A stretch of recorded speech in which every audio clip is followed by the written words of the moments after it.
Welcome everyone to the finale of our working group, the Toni Morrison Working Group, Have Mercy, Religious Dimensions in the Writings of Toni Morrison. I want to, at the beginning, do what's often done at the end, and I want to thank some people who have brought us to this day, to this wonderful day with Toni Morrison and with ourselves. I want to certainly thank Karen Grundler for the tremendous leadership she's provided all semester in a sense, reshaping part of the agenda of the Divinity School this semester so that we could have these conversations together and build this community, the sense of community, critical community around the writings, the achievements of Professor Morrison. I also want to certainly thank Dean Hempton and his office for telling us from the beginning, spare no expense, by which he meant not just money, but also the kind of intellectual work that he, as our new dean, expects us to do here. And I hope that we've made him proud and that the school understands that this could not only be something that we achieve this semester, but also a model for the kind of thinking and speaking to one another that we want to do in the future. I certainly want to thank Gina for her work, and also Charlene Higby for taking care of so many of the details and the conversations that we had between Harvard and Princeton in order to bring Toni Morrison to us today. And also Mr. Pedro Morales, who is, as Toni Morrison has now called him, her charioteer.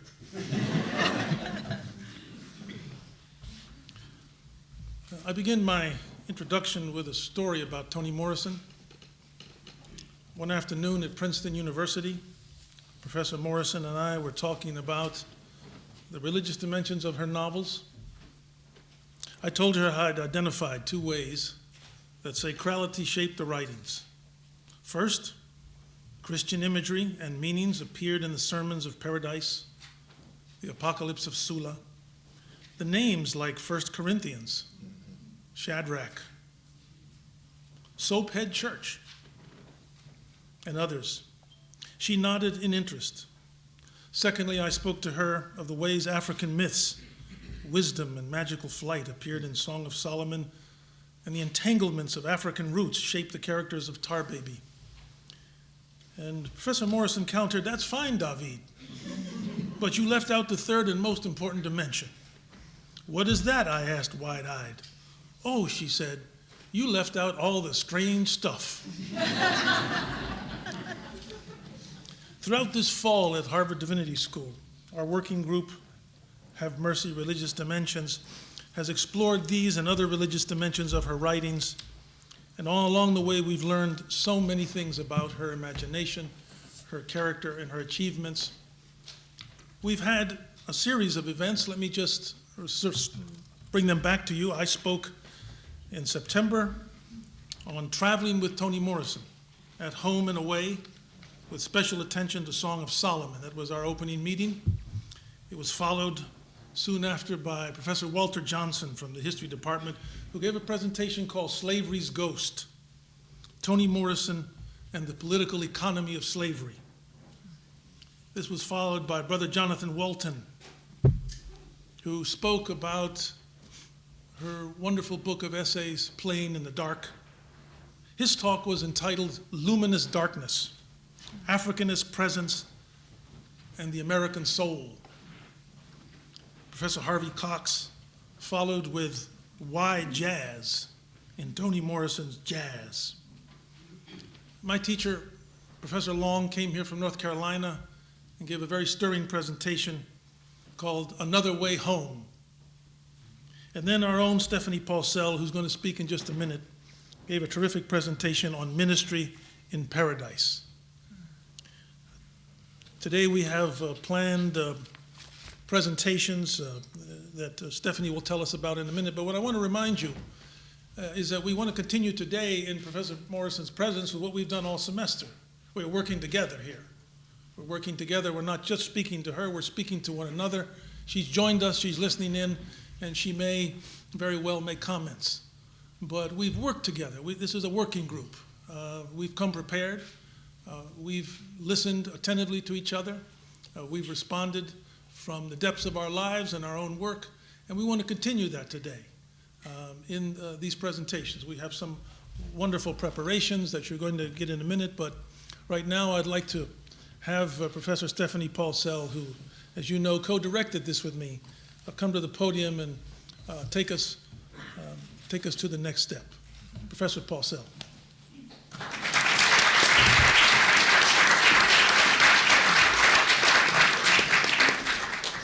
Good afternoon, everybody. It's great to see you, and it is thrilling to have Toni Morrison here with us today.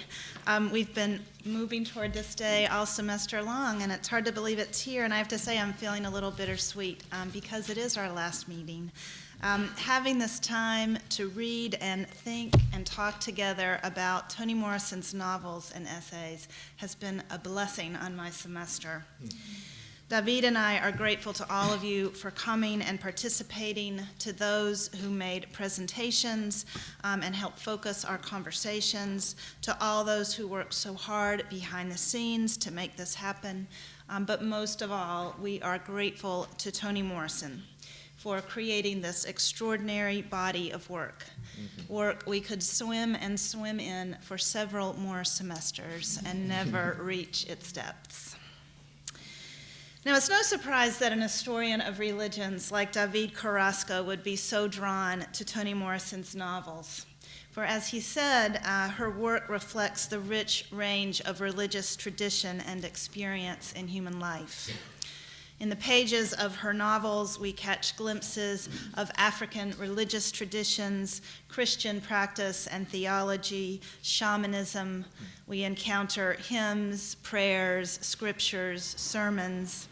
And always we find in her work ordinary human beings, creating in even the most desperate circumstances rituals with the power to heal what has been broken, holy places created out of the space at hand, words and gestures that illuminate the ordinary miracles of human life, the sacredness of the body, the holiness of community, and those rare moments when we are able to cross the vast distances that divide us from one another and experience genuine meeting, genuine community. At the same time, the presence of religion in Ms. Morrison's books, as in life, is no guarantee of goodness.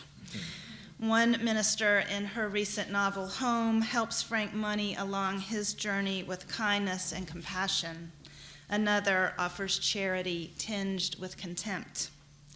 Religion in Morrison's novels is never sentimentalized. At its best, it is fierce, practical, focused on the body, its pleasures and its pains. At its worst, it draws the boundaries between communities and people more sharply than ever. Now, when Davíd and I were imagining this working group, we kind of passed back and forth all our favorite lines from Toni Morrison's novels as possible titles and themes. What Else But Love was one of the first we thought of. Quiet as It's Kept, Not a Story to Pass On. We could have kept going indefinitely. But when we landed on Have Mercy, we knew we had a phrase that captured for us something crucial about the religious dimension of Toni Morrison's work. Have mercy is a phrase found throughout the novels, but we were thinking particularly of a moment in the most recent novel, Home, when Miss Ethel Fordham first examines C after Frank Money has rescued her from the doctor who has been experimenting on her body. And when Miss Fordham looks at C closely and examines her head to toe, she can only breathe out, have mercy. Now, have mercy, where I come from, is a kind of mild exclamation. People say it all the time in response to all sorts of things, have mercy. And it's part of the vernacular of Toni Morrison's characters as well. But Morrison helps us hear in it something more. It is a sentence of direct address in the imperative mood. Have mercy. You have mercy. Readers, have mercy. In Miss Ethel Fordham's quiet exclamation, we hear how appalled she is at the damage C's body has sustained and what evil one person can visit on another. But we also hear the claim Toni Morrison makes on us. Her call to us not only to witness the sin that has been committed against C, but to live differently because of it. To have mercy. For Davíd and for me, this phrase embodies a crucial part of the religious dimension of Toni Morrison's work, not a call to assent to a set of particular religious propositions, but a call to a way of receiving and responding to the world, a way of living marked by mercy. In Playing in the Dark, which Jonathan Walton discussed with us early in this workshop, Toni Morrison writes, "I am a Black writer, struggling with and through a language that can powerfully evoke and enforce hidden signals of racial superiority, cultural hegemony, and dismissive othering of people and language." In her novels, she has experimented with language and form to resist this kind of dismissive othering. And today we're going to think together about one of the forms of human language she uses in her novels, the form of the sermon. Now, sermons are by no means immune from the kinds of distortions that she warns us against in Playing in the Dark. Indeed, sermons might be particularly vulnerable to those kinds of distortions. Our job today is to think together about what work those sermons are doing in Toni Morrison's novels and what they call us to. So we have gathered some great preachers and scholars here to help us think about some of these sermons. And our plan is for every person to read one of or part of one of the sermons from Toni Morrison's novels, and then to speak for about 5 minutes on its significance. And then Mara Willard is going to take a large, I think not look at one particular sermon, but wrap it all up for us in some way. So let me just briefly, I think you know our speakers here, but let me just introduce them to you. We have Josslyn Luckett, back from the University of Pennsylvania. She is a returning daughter of HDS. She did her Master of Divinity degree here and won the Billings Preaching Prize in her 3rd year. She is at the University of Pennsylvania doing her ongoing amazing work on the sacredness of jazz. And we're so glad that she was able to come be with us today. We have Jay Williams, who is one of our very fine doctoral students here in theology, also a very popular and gifted teacher. He has been teaching with Intro to Ministry Studies this fall. Many of you have been lucky enough to have Jay as your teacher. He is also the pastor of Union United Methodist Church in Boston.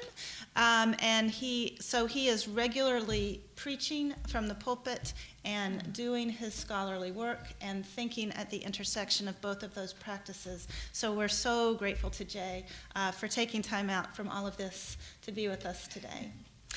Mara Willard is a graduate of Harvard in the study of religion in religion and society.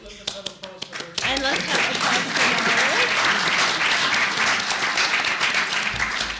She is on our faculty this year, teaching courses in religion and society, and many of you are lucky enough to study with Mara Willard. She wrote a fantastic dissertation on Hannah Arendt, and has agreed. She's been a person so involved in this workshop from the very beginning. Mara is the person who, after every meeting, kind of gathers up all the important threads of the conversation and says, we need to make sure we come back to this. We need to make sure we return to this. So Mara's been listening particularly closely, and we're very grateful to her for sharing with us today. So thank you all again. Look forward to this conversation.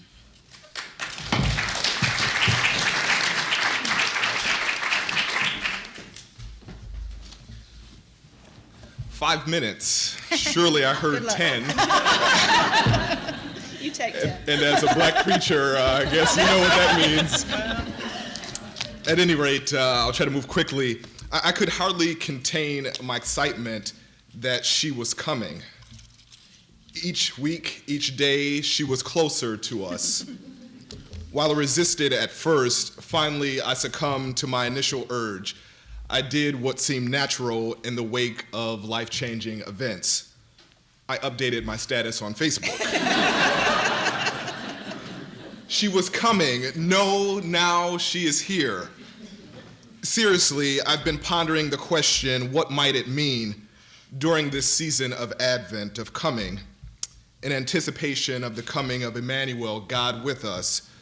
What would it mean to deliver or reflect upon a sermon from a text where the author of Scripture is here with us?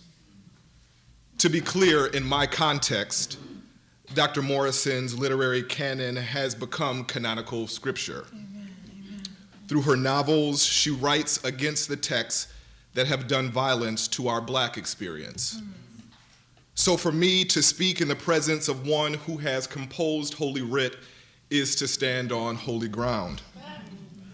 And though I come with much fear and trembling, as it were, I'm somewhat reminded of the Advent's angel's words to Mary, do not be afraid. My dad told me not to, be too, not to say too much in praise, but I couldn't help myself. Still, I acknowledge the impossibility in the task that I'm about to undertake. Indeed, it's an undertaking I know well. During the week, I'm a fourth-year doctoral student in theology, but on Sundays, I'm a preacher-teacher of a United Methodist congregation in the South End. So as I reflect on this mercy sermon, then I follow the same practice I do when I deliver a sermon on Sunday morning. First, I turn my attention to Scripture. So a reading from the Song of Solomon. 2 days later, halfway through the service, it seemed as though Ruth was going to be the lone member of the bereaved family there. A female quartet from Linden Baptist Church had already sung Abide With Me. The wife of the mortician had read the condolence cards, and the minister had launched into his Naked came ye into this life, and naked shall ye depart sermon, which he had always believed suitable for the death of a young woman. And the winos in the vestibule who came to pay their respects to Pilate's girl, but who dared not enter, had begun to sob. When the door swung open and Pilate burst in, shouting mercy, as though it were a command. A young man stood up and moved toward her. She flung out her right arm and almost knocked him down. I want mercy, she shouted, and began walking toward the coffin, shaking her head from side to side, as though somebody had asked her a question and her answer was no. Halfway up the aisle, she stopped, lifted a finger, and pointed. Then slowly, although her breathing was fast and shallow, she lowered her hand to her side. It was strange, the languorous, limp hand coming to rest at her side, while her breathing was coming so quick and so fast. Mercy, she said again. But she whispered it now. The mortician scurried toward her and touched her elbow. She moved away from him and went right up to the bier. She tilted her head and looked down. Her earring grazed her shoulder out of the total blackness of her clothes. It blazed like a star. The mortician tried to approach her and move closer, but when he saw her inky, berry black lips, her cloudy, rainy eyes, the wonderful brass box hanging from her ear, he stepped back and looked at the floor. Mercy? Now she was asking a question. Mercy? It was not enough. The word needed a bottom, a frame. She straightened up, held her head high, and transformed the plea into a note. In a clear bluebell voice, she sang it out. The one word held so long it became a sentence, and before the last syllable had died in the corners of the room, she was answered in a sweet soprano, I hear you. The people turned around. Reba had entered and was singing too. Pilate neither acknowledged her entrance nor missed a beat. She simply repeated the word, mercy. And Reba replied. The daughter standing at the back of the chapel, the mother up front, they sang, In the nighttime, mercy. In the darkness, mercy. In the morning, mercy. At my bedside, mercy. On my knees now, mercy, mercy, mercy, mercy. They stopped at the same time in a high silence.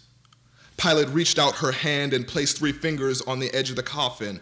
Now she addressed her words to the woman bordered in gray satin who lay before her softly.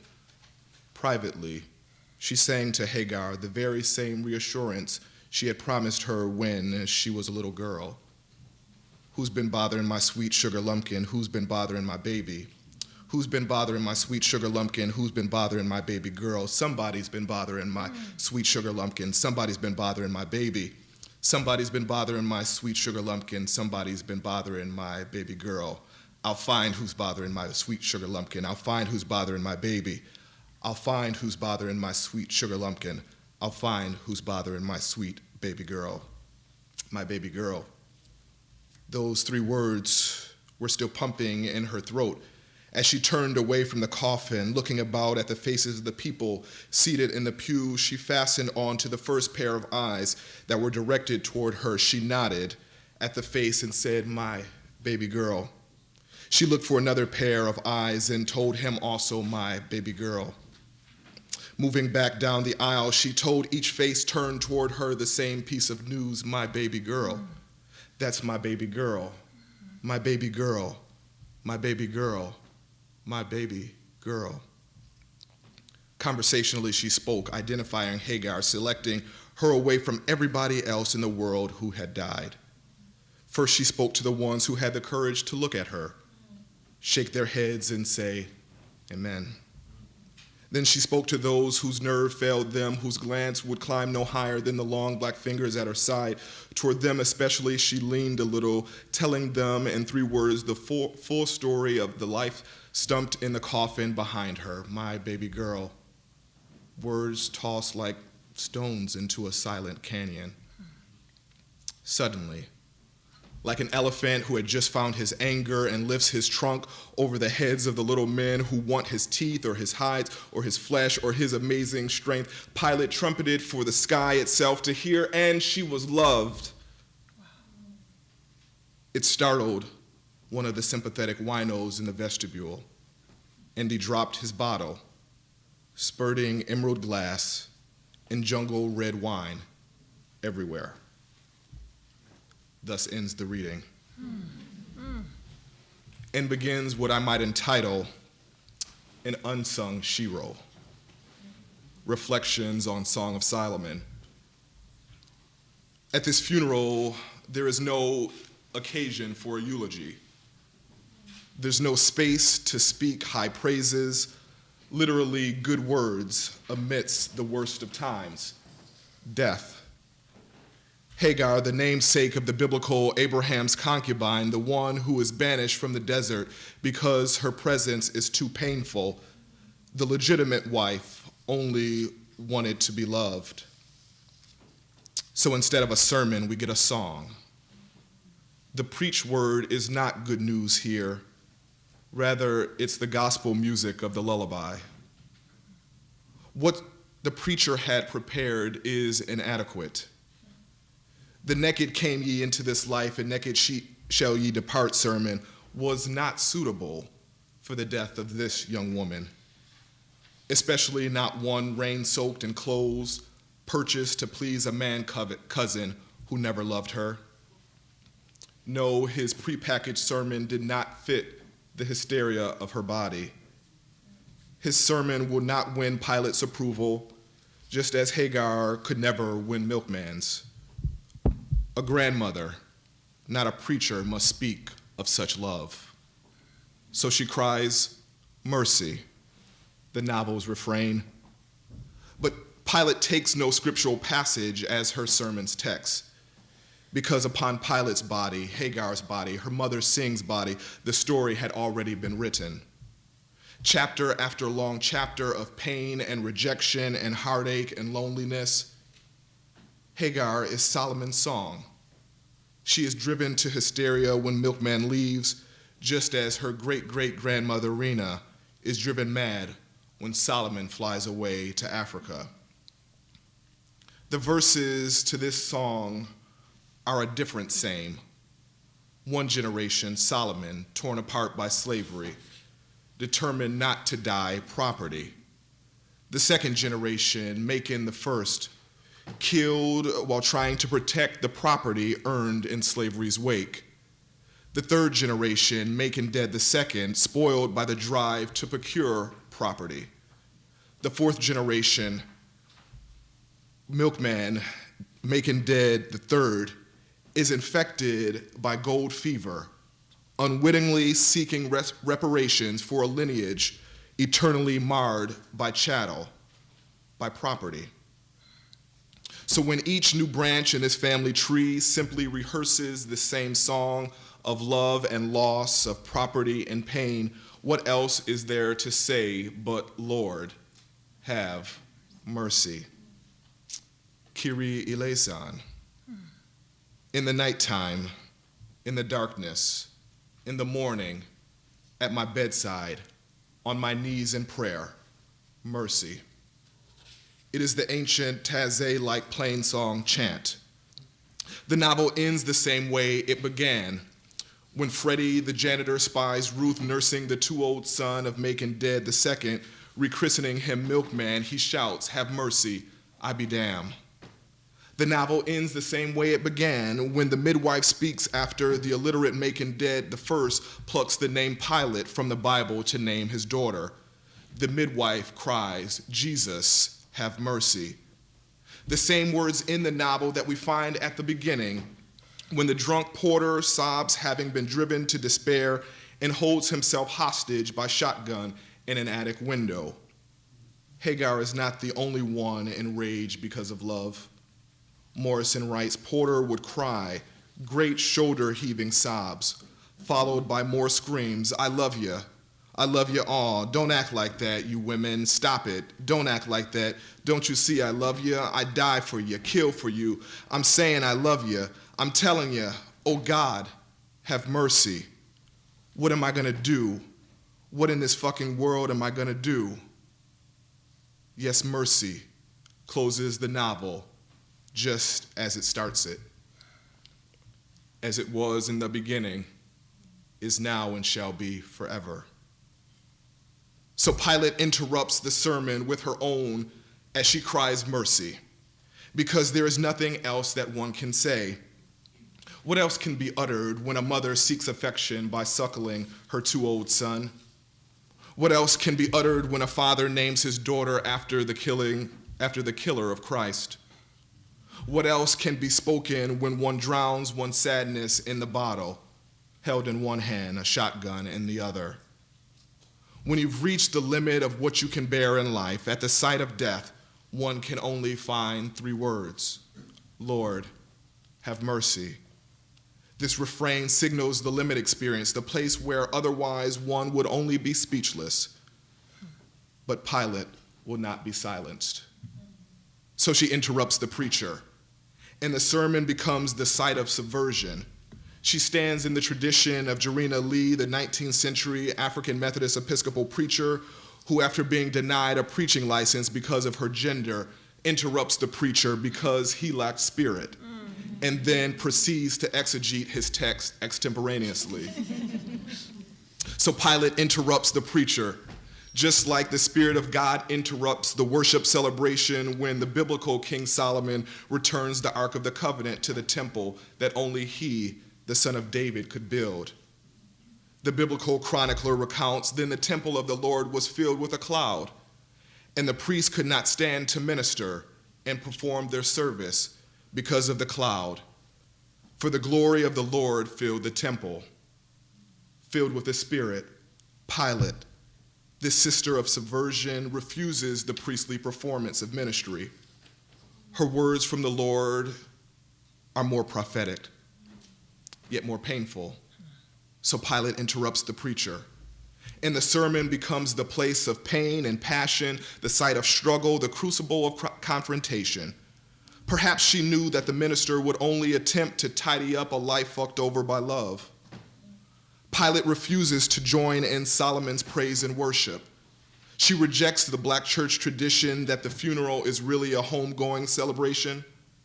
Pilate rebukes the familiar Black preaching tradition that no matter where the sermon begins, it always ends in joy. But Pilate's sermon does not end in celebration, because though she has known unspeakable resilience, life has not allowed her the privilege of navel-gazing. The wino's bottle shatters because Hagar did not know Solomon's Song of Songs. You are Black and beautiful. And she knew not the Eucharistic love of God. So here lies her body, broken. This is my blood, jungle red wine, poured out for you. Christ, have mercy. It's a memorial, not a celebration of the mystery. It's a tragedy not only because Hagar's death and Milkman's demise, it's a tragedy because even though Milkman finally finds root, he never finds home. It's a tragedy because he does not fully realize that Solomon's flight back to Africa was not freedom, it was escape. Milkman, in order to come to love himself, leaves behind those who loved him. So the eulogy is interrupted by the Eucharist. Good words aside, grace and mercy must do. And so we remember what happened on the night of that betrayal and heartbreaking death. We remember that she was loved. And thus, we do this as often as we can in remembrance. Thank you.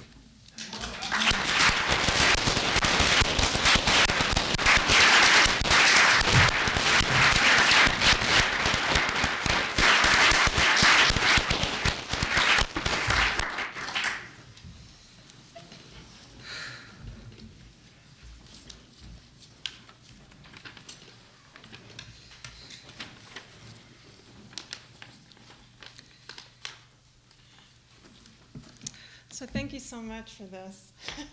Thank you so much for this journey that we're all on. So my name is Josslyn, and like Professor Paulsell said, I'm a graduate of this wonderful institution. And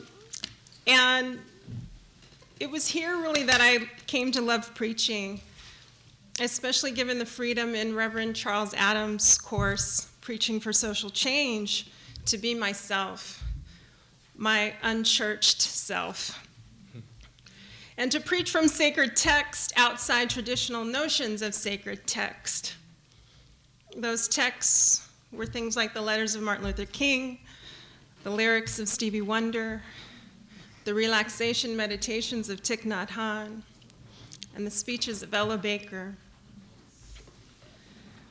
Because my greatest love is jazz, the music, and I do love the novel also. I'm now digging deeper into my research of the sacred dimensions of jazz and other musics of the African diaspora. In my current PhD program at UPenn in Africana Studies, we spend a lot of time talking about diaspora, forced scattering, collective memory, the notion of return, the myth of return. And as I was able to preach here recently, I talked about how I've been thinking a lot about replacing that idea of return with the idea of gathering. What is scattered must yearn to be gathered. Some of us are blessed to have individuals in our lives that gather us, the way 30 Mile Woman gathered brave Brother Sixo. She gathered me, man, the pieces I am. She gathered them and give them back to me in all the right order. It's good, you know, when you got a woman who is a friend of your mind. I like to think about the way that jazz gathers me, man. Jazz gathers, and jazz is, because of gatherings, not so different from the one in the clearing. Spaces like it where weeping, laughing, loving, dancing became ring shout, became spiritual, became blues, became Come Sunday. Oh, come Sunday, that's the day. I'm not sure if jazz would exist if not for those Sunday gatherings or the Saturday gathering here. If not for this courageous, love-based culture work Africans in America insisted on both before and after emancipation. So imagine now a woman, a mother, who is able to gather us because of the sacrifice of a son who gave up 5 years of Sundays, labored 5 years of Sundays, so that his mother, who'd never heard the sound of her own heart, could hear it beat for the first time, could now, having heard it, learn to love it, teach others to love it, put it to work, as Miss Morrison writes.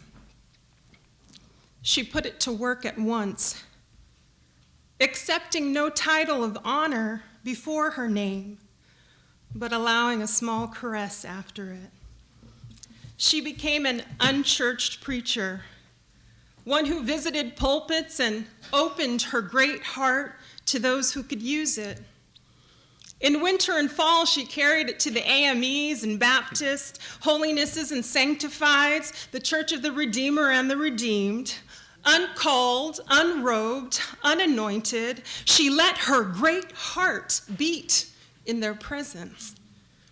When warm weather came, baby Suggs, holy, followed by every black man, woman, and child who could make it through, took her great heart to the clearing, a wide open place, cut deep in the woods, nobody knew for what end, of a path known only to deer and whoever cleared the land in the first place.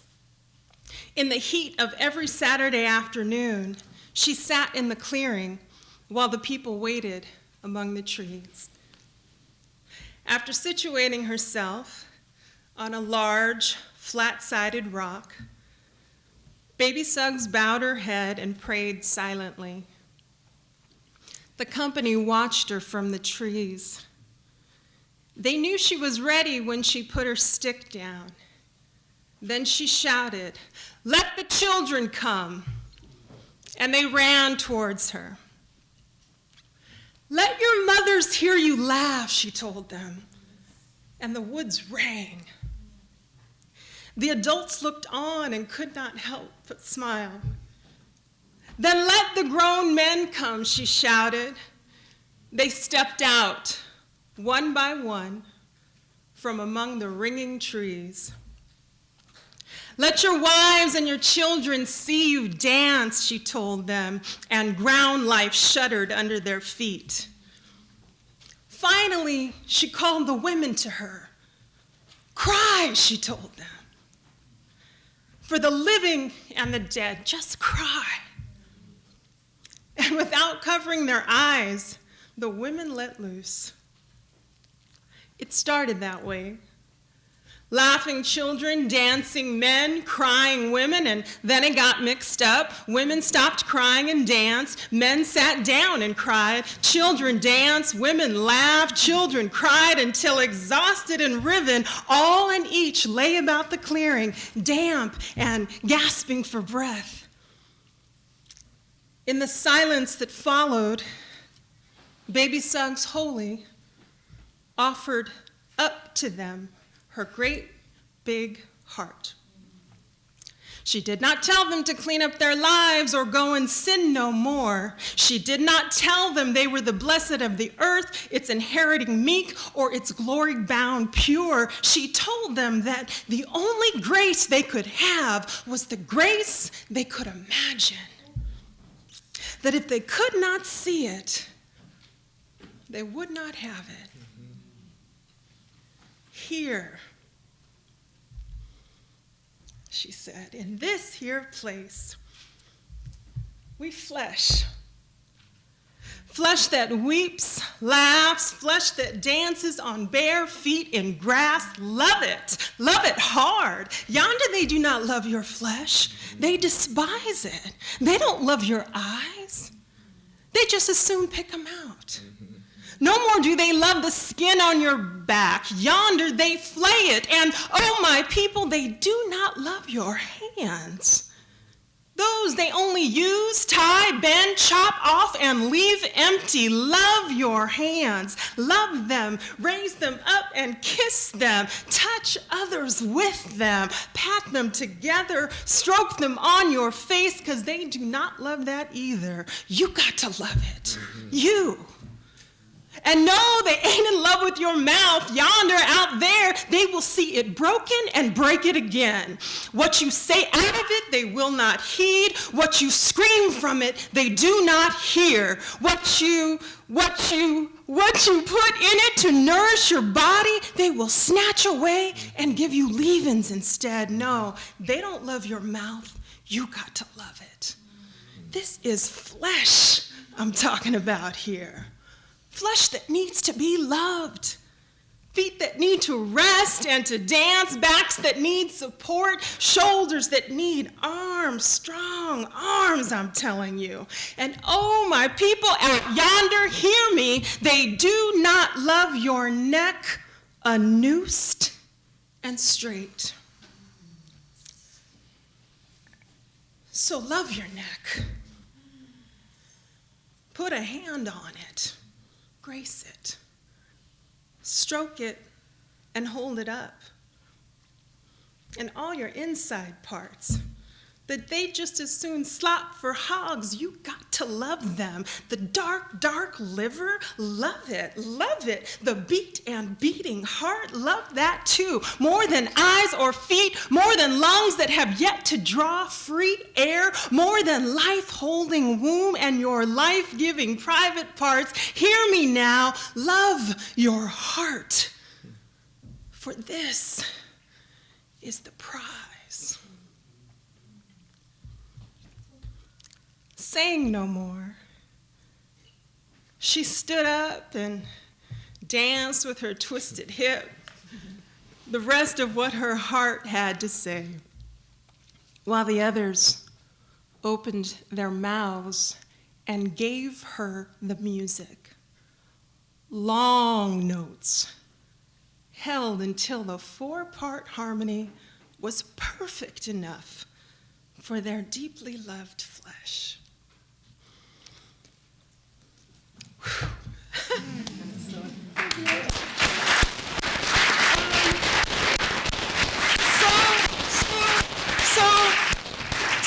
So my question for the group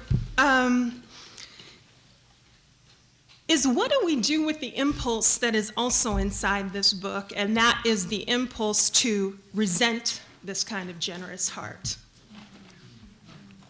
The part of the book that always catches me most off guard is the rage after the feast at 124. Too much, they thought. Where does she get all that, baby Suggs, holy, giving advice, healing the sick, passing messages, hiding fugitives, loving, cooking, loving, preaching, singing, dancing, and loving everybody like it was her job and hers alone? It made them mad. And I think that's a lot like the kind of anger that Audre Lorde gets at in Eye to Eye, Black Women, Hatred and Anger, that impossibly painful and long essay at the end of Sister Outsider. Audre does eventually get to this. She says, we have to consciously study how to be tender with each other until it becomes a habit. Because what was native has been stolen from us. The love of Black women for each other. But we can practice being gentle with ourselves by being gentle with each other. We can practice being gentle with each other by being gentle with that piece of ourselves that is hardest to hold. By giving more to the brave, bruised girl child within each of us. By expecting a little less from her gargantuan efforts to excel. We can love her in the light as well as the darkness. So, again, community, I invite us to consider how are we doing with our gathering and our gentleness practices? for ourselves, for our families, communities, nation? How do we support the baby Suggs holy style lovers in the world? Are we doing our best to keep their hearts robust, keep their big ol' hearts from collapsing? Thanks.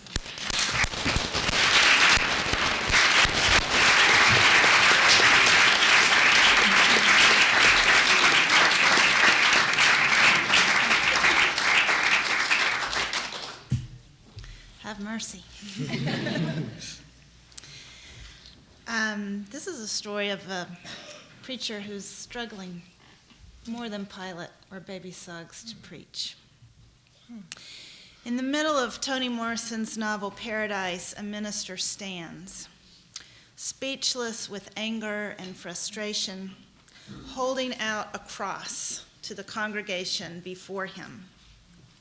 He is preaching as hard as he can, but silently in his mind. He is one of two ministers officiating at the wedding that has gathered this congregation, and the other minister, an older man named Reverend Pulliam, who preaches a fierce theology grounded in an utterly transcendent God, has just addressed the congregation.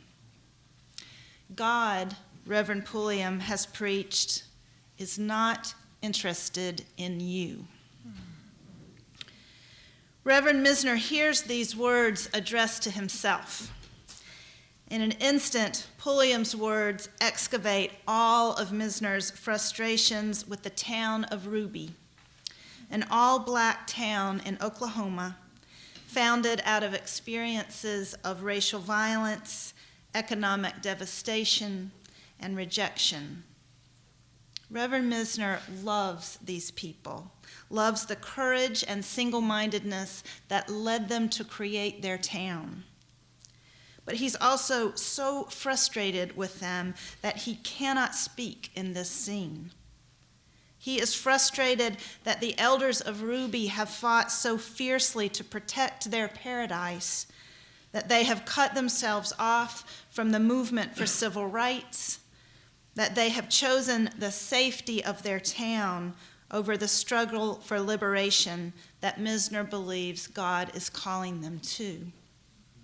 So, if I can ask you, just imagine a man trembling with frustration, holding a cross before him, longing to communicate, preaching inside his mind. And I would ask you just to think about the difference between how these sentences sound and how Pilate and Baby Suggs' sentences sound. I'll just read you a part of it, but I think you'll get the difference. See the execution of this one solitary black man propped up on these two intersecting lines to which he was attached in a parody of human embrace, fastened to two big sticks that were so convenient, so recognizable, so embedded in consciousness as consciousness, being both ordinary and sublime. See his woolly head alternately rising on his neck and falling toward his chest, the glow of his midnight skin dimmed by dust, streaked by gall, fouled by spit and urine, gone pewter in the hot, dry wind, and finally, as the sun dimmed in shame, as his flesh matched the odd lessening of afternoon light as though it were evening, always sudden in that climate, swallowing him and the other death row felons, and the silhouette of this original sign merged in a false night sky. See how this official murder out of hundreds marked the difference, moved the relationship between God and man from CEO and supplicant to one-on-one. The cross he held was abstract, the absent body was real, but both combined to pull humans from backstage to the spotlight, from muttering in the wings to the principal role in the story of their lives. This execution made it possible to respect freely, not in fear, oneself and one another, which was what love was, unmotivated respect. all which testified not to a peevish Lord who was his own love, but to one who enabled human love. Not for his own glory, never. God loved the way humans loved one another, loved the way humans loved themselves, loved the genius on the cross who managed to do both and die knowing it. But Richard Misner could not speak calmly of these things. So he stood there and let the minutes tick by as he held the crossed oak in his hands, urging it to say what he could not, that not only is God interested in you, he is you. Would they see? Would they? In his Divinity School address, Ralph Waldo Emerson called new graduates of the Divinity School to be preachers, bards of the Holy Ghost, as he put it. If utterance is denied, he told them, the thought lies like a burden on the man. Always the seer is a sayer. It's hard for me to imagine a more illuminating description of that burden than Misner's silent sermon. See, he shouts inside his head over and over, see. But of course, like all sermons, even those that are preached out loud, Misner's silent sermon is interpreted differently by every listener. His silent gesture does not communicate in the way he hopes it will. His silence seems only to open space for members of the congregation to ponder their own grudges and frustration. No one speaks. Their thoughts lie upon them like burdens. The understanding that Misner longs to communicate through his gesture goes unheard. Toward the end of the novel, though, Misner preaches again, this time at the grave of little Save Marie, one of Sweetie Fleetwood's damaged children. These children are ghostly presences in this novel. We don't ever really see them, but we see the slow-burning anxiety they create in the town, and we see their mother breaking under the burden of their care and the hopelessness of their condition. It's here, standing over Save Marie's grave, that Misner finds his voice. Now, the sermon doesn't start out well. His mind drifts as he begins it, and so inevitably do the minds of his listeners. But suddenly, he does know what he most wants to communicate. Wait, he calls out to the mourners, wait. And we hear him begin to preach a sermon that blends Reverend Fulliam's fierce critique of the human tendency to make everything about ourselves. God is not interested in you. And Reverend Misner's own love of all the ways human beings manifest their existence on this earth. So here's a bit of the Save Marie sermon. Wait, wait, he was shouting. Do you think this was a short, pitiful life, bereft of worth because it did not parallel your own?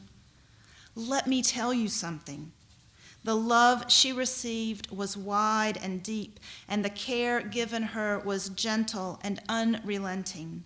And that love and care enveloped her so completely that the dreams, the visions she had, the journeys she took, made her life as compelling, as rich, as valuable as any of ours, and probably more blessed. It is our misfortune if we do not know in our long life what she knew every day of her short one. That although life in life is terminal and life after life is everlasting, he is with us always, in life, after it, and especially in between, lying in wait for us to know the splendor. He stopped, disturbed by what he had said and how. Then, as if to apologize to the little girl, he spoke softly, directly to her. Oh, Save Marie, your name always sounded like save me, save me. Any other messages hiding in your name? I know one that shines out for all to see. There was never a time when you were not saved, Marie. So the long, cascading phrases of Misner's silent sermon organize themselves here into sentences that structure the listening of the congregation, sentences of varied rhythms, short and long, even a sentence that rhymes. Through Misner's words, the funeral of Save Marie suddenly expands to include the women of the convent, murdered by the men of Ruby, in part because the convent women's lives did not parallel their own or fulfill their vision of what a woman ought to be. Misner's funeral sermon is a critique of the very idea of paradise upon which Ruby was founded. How exquisitely human was the wish for perfect happiness, Misner thinks, and how thin the human imagination became trying to achieve it.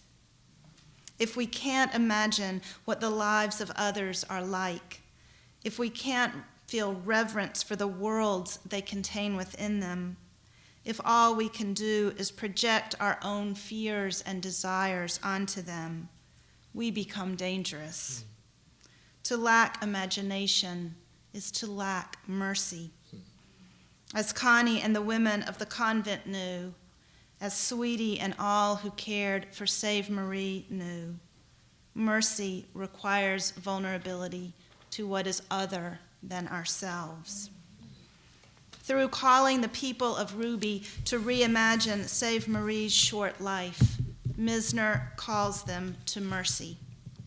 And by calling us to imagine the lives of the townspeople of Ruby and the women of the convent, Morrison calls us to mercy. Paradise seems to me to be Toni Morrison's own sermon.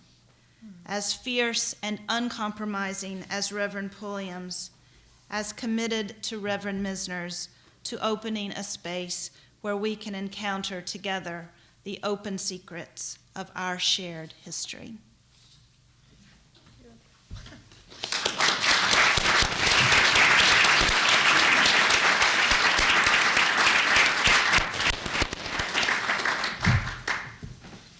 Hi, everyone.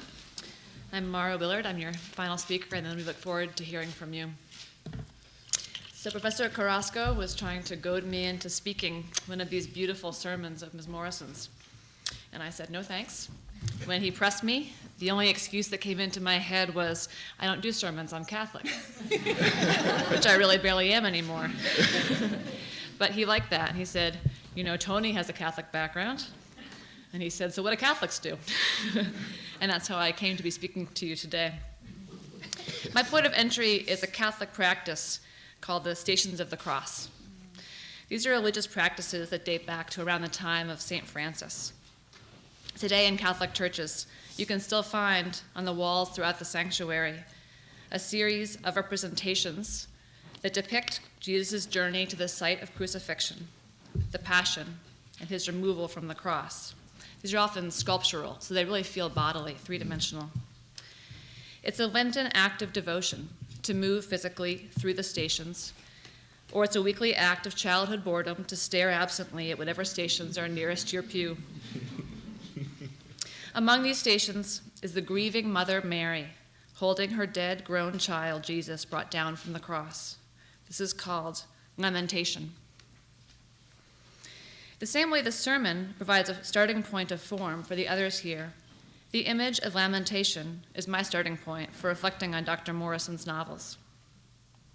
I don't at all want to insist on a one-to-one correspondence here between the theme of the grieving mother and the dead child that reappears throughout her novels, and also inhabits the religious imagination in the form of Mary and the dead Christ come down from the cross. But the commonality of the moment of grief and mourning and the reconfigurations that occur throughout the novels of a much more complicated maternal narrative do open up space for a bit of thinking. In Catholicism, this image of the mother is powerful and bodily but gives us a subject that is often opaque. Opacity can be productive because it lets us imagine stories. You can probably picture Michelangelo's sculpture from St. Peter's Basilica, the Pietà of Mary holding the body of the grown child upon her lap. Mary is young and graceful. José Saramago, the Portuguese novelist, has done this imagining in his book called The Gospel According to Jesus Christ. There's also a novel out just recently called The Testament of Mary by the Irish writer Colm Toibin. Probably butchering that to our Irish fellows here. But opacity is often, in fact, in all of these examples, the product and the screen for male representation.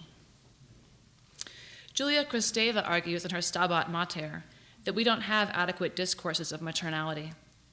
She objects that among our impoverished discourses are Catholicism that makes the mother sacred and science that reduces the mother to biology. She calls for new thinking about the maternal function in a way that develops subjectivity. I want to think through the images of lamentation in the novels and help us re-encounter the female experiences of agency, love, grief, and anger experienced by so many women, and to think about them as they intersect with a theology of a father, a son, death, and reconciliation. Before I do, I want to go to the novels to think about the images of lamentation in Beloved, where the crawling already baby is in Setha's arms, and also a bit of the man-boy Plum, who is held by his mother in Sula. There are other images of the mother and the dead child throughout these novels. In Song of Solomon, Milkman holds the dead body of Pilate, and in Home, the women of Lotus hold the body of C. But here's where I'll begin. This is from Sula. Ava swung over to the bed and propped her crutches at its foot. She sat down and gathered Plum into her arms. He woke, but only slightly. Hey, man. Hey. You holdin' me, Mama? His voice was drowsy and amused. He chuckled as though he had heard some private joke. Ava held him closer and began to rock.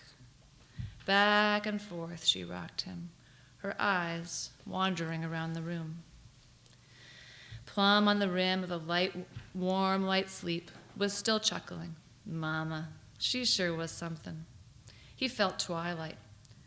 Now there seemed to be some kind of wet light traveling over his legs and stomach with a deeply attractive smell. It wound itself, this wet light, all about him, splashing and running into his skin.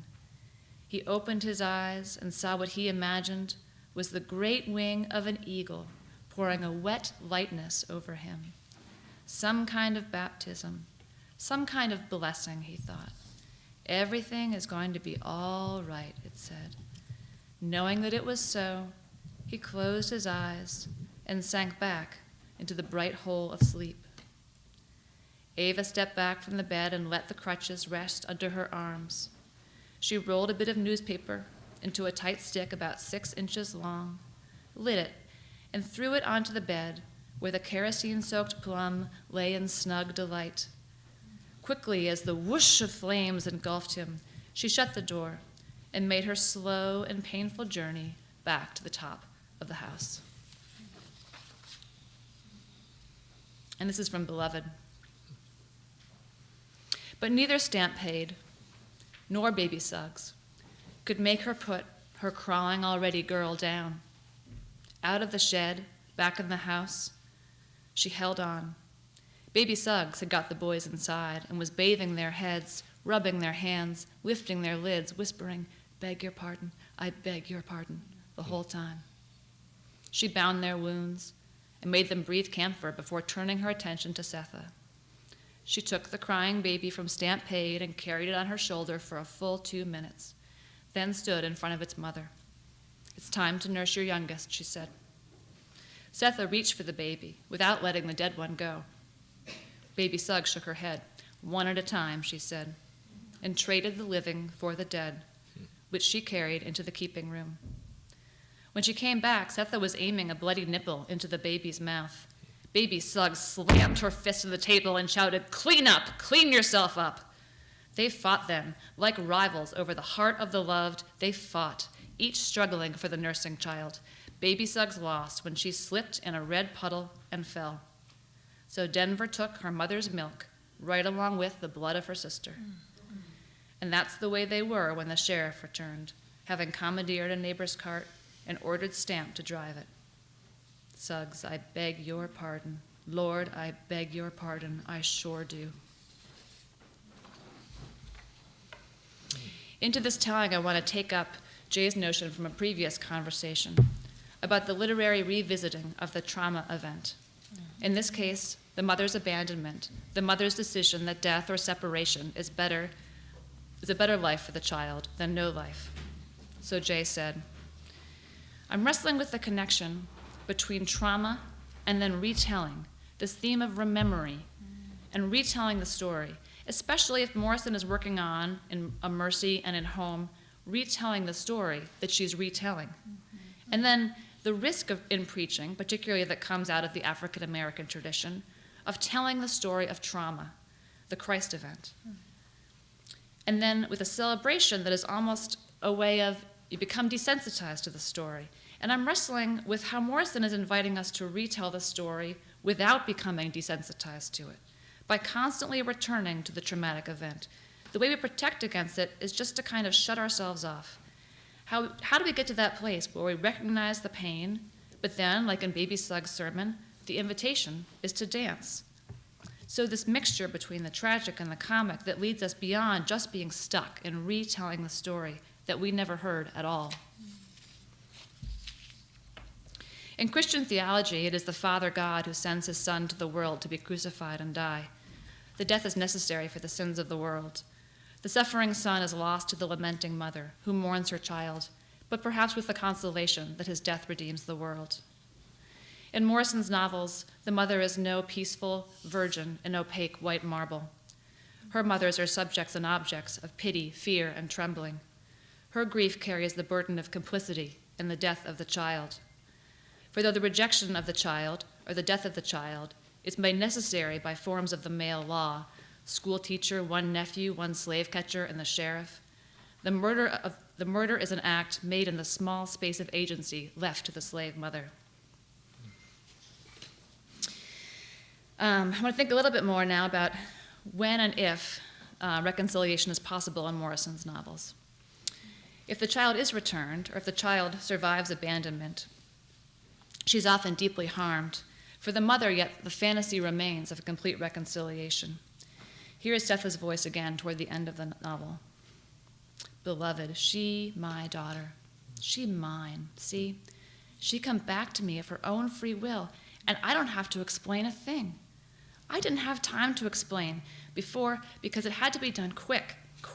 She had to be safe, and I put her here where she would be. But my love was tough, and she back now. I'll explain to her, even though I don't have to, why I did it. How if I hadn't killed her, she would have died, and that is something I could not bear to have happen to her. When I explain it, she'll understand, because she understands everything already. And here is Ava's when she is confronted about Plum's death. Ava couldn't see Hannah clearly for the tears, but she looked up at her anyway and said, by way of apology or explanation, or perhaps just by way of neatness, but I held him close first, real close. Sweet Plum, my baby boy. And here is a different voice, the mother of Florence from A Mercy. She's speaking of the daughter who she let go. But you wanted the shoes of the loose woman, and a cloth around your chest did no good. You caught Senor's eye. After the tall man dined and joined Senor on a walk through the quarters, I was singing at the pump, a song about the green bird fighting, then dying, when the monkey steals her eggs. I heard their voices and gathered you and your brother to stand in their eyes. One chance, I thought. There is no protection, but there is difference. You stand there in those shoes, and the tall man laughed and said he would take me to close the debt. I knew Senor would not allow it. I said, take you, my daughter, because I saw the tall man see you as a human child, not pieces of eight. I knelt before him, hoping for a miracle. He said yes. It was not a miracle. bestowed by God. It was a mercy offered by a human. I stayed on my knees in the dust where my heart will remain each night until you understand what I know and long to tell you. To be given dominion over another is a hard thing. To wrest dominion over another is a wrong thing. To give dominion of yourself to another is a wicked thing. O Florence, my love, hira tu mai, which is Portuguese for listen to your mother. So for my comments, I'd like us to think about these acts of salvation and these acts of ruin and these acts of small spaces of agency, these acts of entrapment, and the complexities of maternal agency and freedom in Morrison's novels. I'd like to bring them together with some of the other thoughts from some of our speakers and from the previous conversations we've had.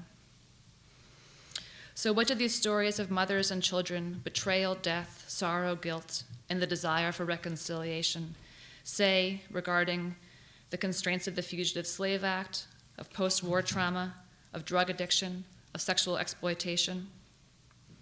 From Jay, how do they relate to Pilate's love for the child, to funeral orations and songs, to memory and rememory, to trauma, and to scandal that is never domesticated?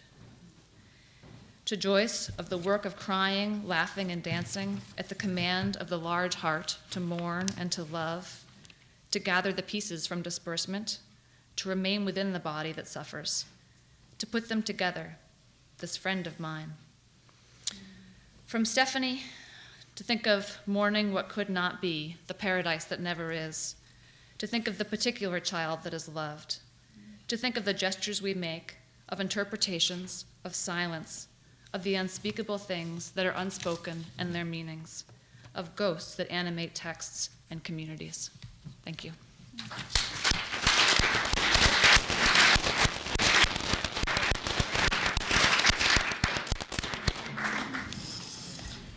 Thanks so much to all of you.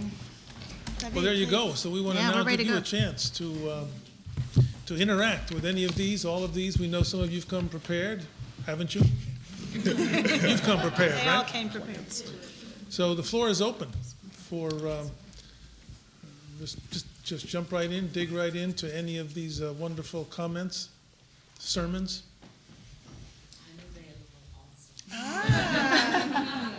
Look at the mic over here. You want to start with something? No. I want people here to know that if they have a question or comment, Excuse me.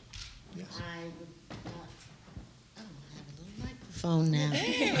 I would be happy to respond in some way to any queries you had. Okay?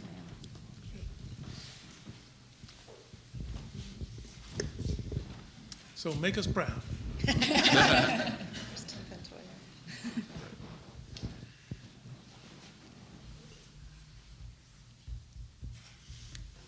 Panto, here's a, over here.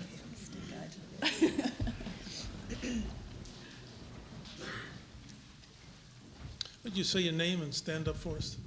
My name is Timothy Pantoja, and I am nervous. And this may not come out as clear as I want, so have mercy with me. I've been listening to all your ideas and thoughts and insights, and in some sense, your language, every single one of you is working on me, my body. Like physically, it's working on me. And I've been trying to think of the sermon because I go to church, and in church sometimes the sermon as the ideal just isn't possible. You're very restricted. You don't have much time, this, that, and the other. But what you're describing in the novels, and what I found in Dr. Morrison's novels, is this idea of the sermon where it seems like what the sermonic involves is learning how to discern and hear voices of people crying for mercy. And the shift for me of and I guess this is what I'm asking, is there a shift where the urge is to try to discern a theological voice, a divine voice? But with your novels, I get this understanding that the urge now should be what voices are being spoken to me that are human, that are crying for mercy, that have shared stories, and the ability in the scene of writing a sermon to be open to those voices seems to be where the shift from the sermon being theological to human can still be revived and saved in a way from its dominating, almost quieting aspects. And so in terms of opacity and all those ideas, I just see it as, how do I put it? This idea where you're listening to voices from bodies whose faces haven't emerged, and being and responding to that. And when I hear the characters Hagar, I'm going to see her face soon. It's emerging. That keeps me alive, and that's what produces responsibility. And so I'm wondering what y'all think about the shift from the sermon to that in novels and stuff.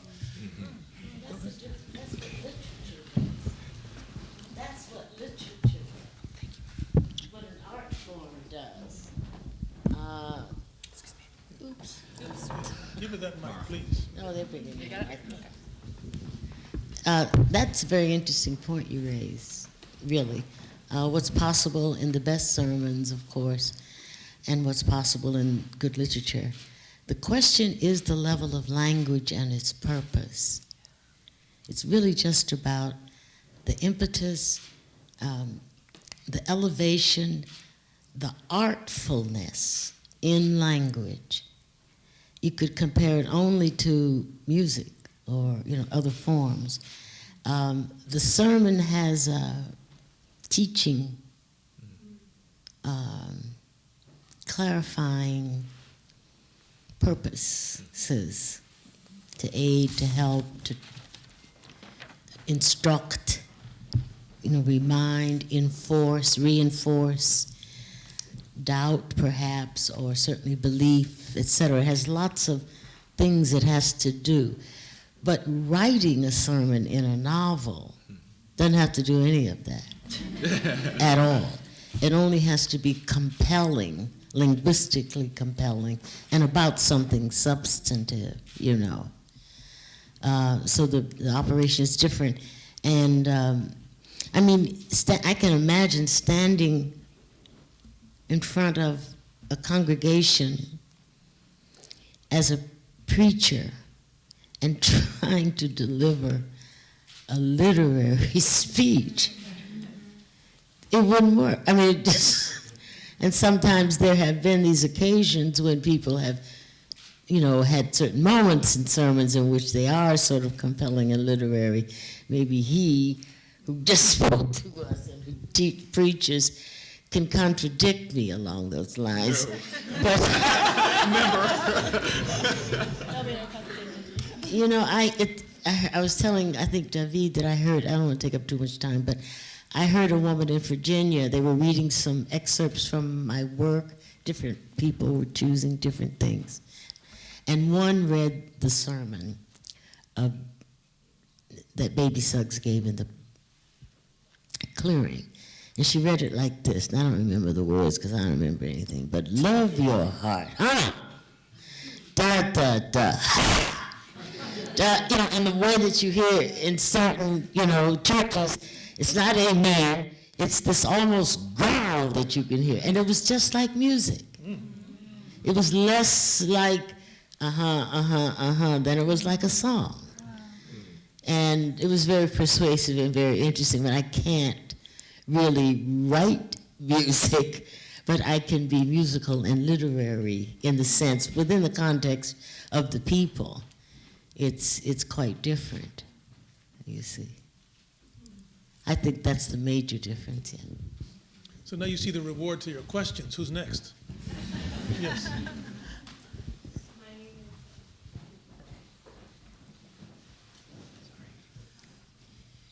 My name is Maria Cecilia Holt, and I would like to welcome a friend of my teacher and a friend and teacher to all of us. This journey takes me back to the first day I had at the Divinity School, in which my teacher, Professor Carrasco, who was a stranger to me at the time, got up and introduced his courses that year and said, "Come to my course, Religious Dimensions, where I will be teaching Toni Morrison's Beloved." And I said to myself, "Oh no, I will not take a course from that man who will be teaching that book, because it would be dangerous. Dangerous. And I am not ready. My soul is not ready to reread that book. I have to read the Bible first. And that was a lot of danger there. But 3 years later, I do take that course. And I think what Dr. Morrison and the greatest of our teachers and writers do is that they allow you to encounter who you are. And that is to be a human being. Now, when you encounter your own humanity truly in a work such as Toni Morrison's and the great Garcia Marquez, when you encounter your full humanity, that can only mean you encounter your previous inhumanity. Your inhumanity. And I think that's why so many of Toni Morrison's works and Garcia Marquez's works make me weep every time I read them. And why so many of the panelists today did make me weep. So what is the element and that connection of inhumanity is one comment that I would like to address. And then the other one is that when Professor Long came, I asked him about the possible connection between frank money and Jesus. Now, I was roundly dismissed. This is on film now. For posterity, I was roundly dismissed by Charles Long, saying, he's not Jesus, his name is Frank Money. I said, okay. I said, I'll take that. And I came back to him and I said, okay, his name is Frank Money, that means currency. And I wish I would have said to him, now, here in the Divinity School, we have some currency, some spiritual currency, and I have a pocket full of Jesus money. And I took a look at some passages from Toni Morrison's novels, and I think what you do is you invert a lot of these figures, a lot of these potential salvific figures, Jesus figures, like you see in the Baby Suggs sermon. He said, I'm not going to say, go out and sin no more. I'm going to do something else. So you do a lot of inversion. As with the Frank Money example, he doesn't tarry to save his sister the way Jesus tarries to save Lazarus. He does make the journey in time to save his sister. There is no resurrection after the fact. There is resurrection in the flesh in Baby Suggs' sermon. So I just wanted to put that out there. Thank you very much. Good.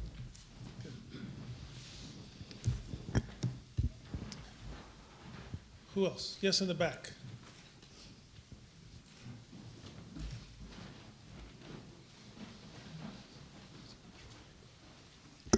Hi, my name is Dr. Ashmita Khashnobish. I have a long connection with Divinity School. When Professor Sullivan was here, I wrote my first book, Jouissance as Ananda.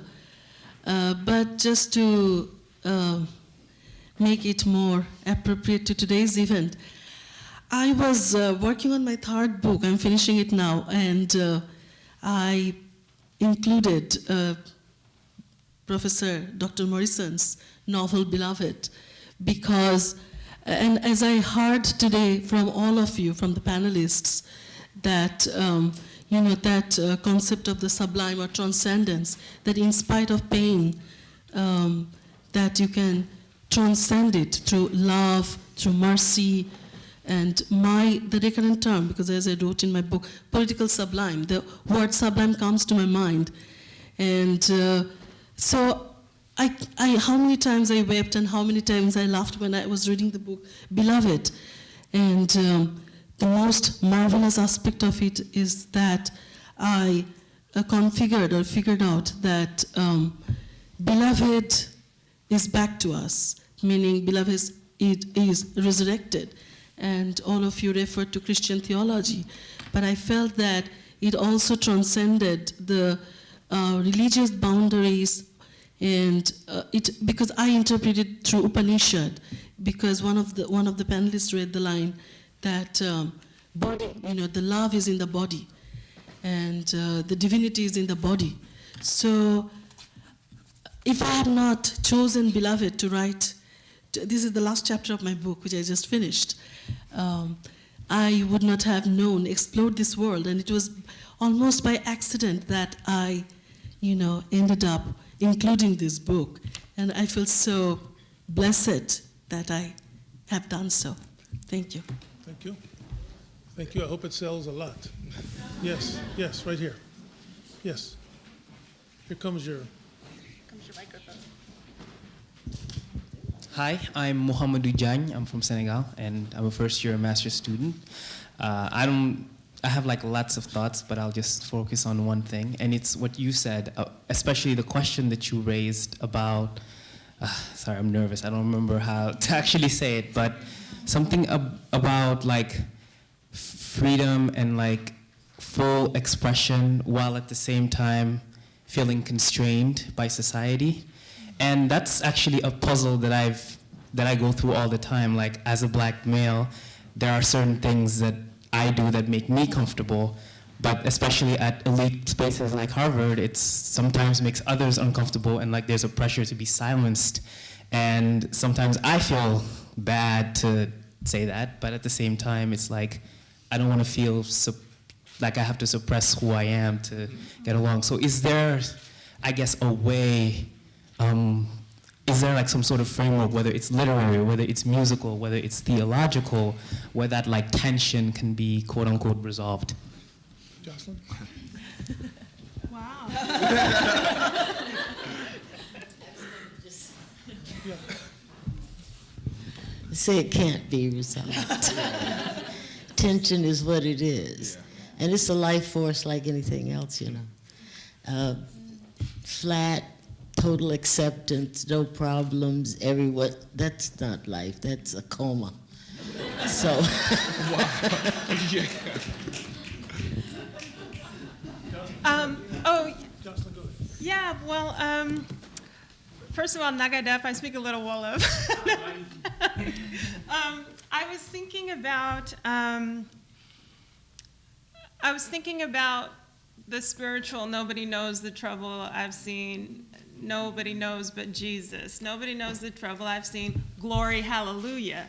So I always think about how crazy those lyrics are, except for that little bit of, nobody but Jesus, or we could say nobody but Toni Morrison. And I'm not saying, what I'm saying is that feeling of being seen in all your blues and all your trouble and your hallelujah. That's magnificent. I mean, that's our wholeness, So I feel like that tension is always there, that trouble and that hallelujah, and to be able to recognize it in yourself and see it in each other, and I think, practice gentleness, that's helpful, I think. And I hope that while you're here, you're finding some friends. Yeah, I mean, that's so... Oh, we can talk about HDS later if you like. But I mean, it's very important. It's very important to have support. That's critical. Go ahead. So, Jay. Good, Jay. Yeah, I read Song of Solomon for the first time when I was a teenager. And then as I was talking to my younger sister, she said, tell Dr. Morrison that The Bluest Eye, changed her life. And being able to find oneself in the novel and to find, and then in something that's so powerful, to recognize one's own divinity within the everyday. And as I was rereading Song of Solomon this past week, and perplexed and inspired by Pilate's sermon, right? Conversationally, she spoke about Hagar, and it reminds me of what Tim was talking about, in terms of just how the theological becomes, or the sermon becomes not, this abstract theological enterprise, but something that reflects the everyday dirtiness of the winos being the one who represent communion in this instance. Then it reminded me of, James Weldon Johnson's "Drunk with the Wine of the World, we forget thee," right? But how the world intersects in this moment of drunkenness, intersects with the divine. That's what these novels, these texts have inspired to me, and rewriting this, like, yes, that so often, I'm worried about saying the right thing in terms of having the right theology, but the right way of saying it, the right language, is a form of orthopraxis that now is kind of taken on new meaning for me in light of sermonizing after looking at these texts again. All right, now we're doing some work here. Yes, right here. Yes. I actually wanted to offer another lens. Tell us your name. Gail. Okay, Gail. Sorry, knee's not working. I wanted to offer another lens thinking about Hagar. This is from the readings that Leila Ahmed has been sharing with us. And Amina Wadud wrote Gender Jihad and introduced us to Hagar as a woman who is not actually a woman rejected by Christianity, but is actually the mother of another faith.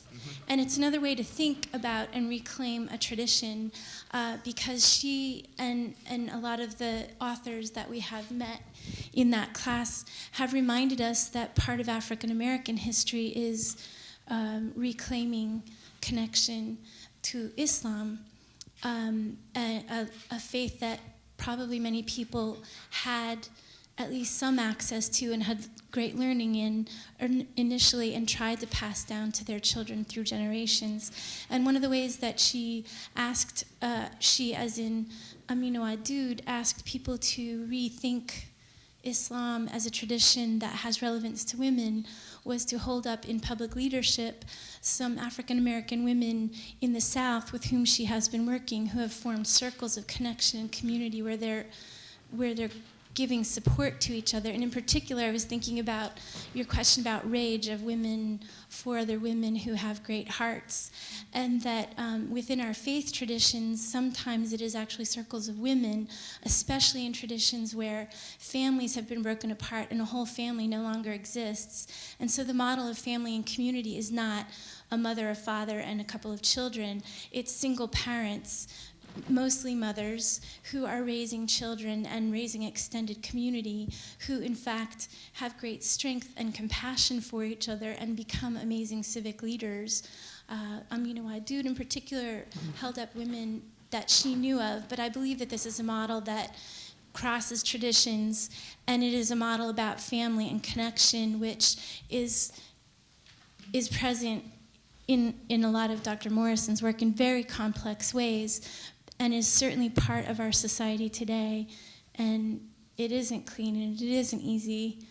And the Christian model of Mary is complex and not so pretty either sometimes, but it's an important part of remembering who we are as people and who other people are and what our traditions are and what we can reclaim about our traditions. Okay, thank you for that. Let's hear from somebody. Let's see, yes. We're taping you. Sorry.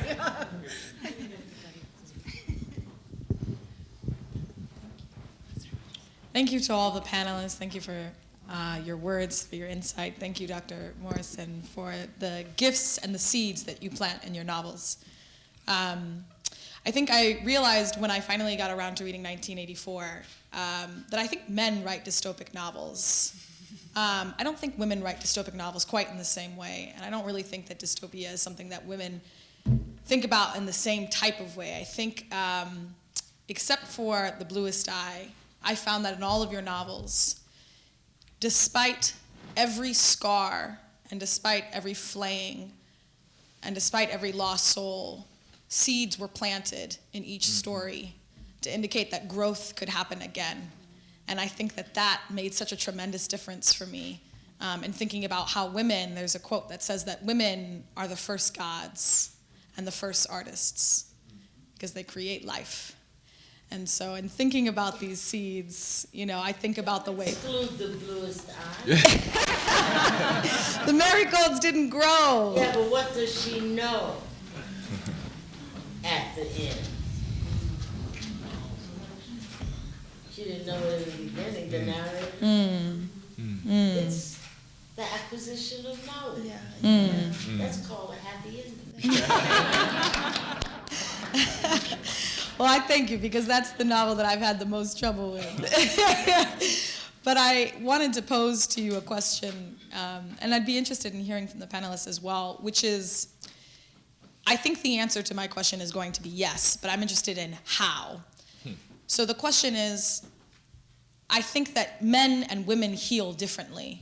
And when I use the verb heal, I mean receive healing as well as bestow or perform healing on others.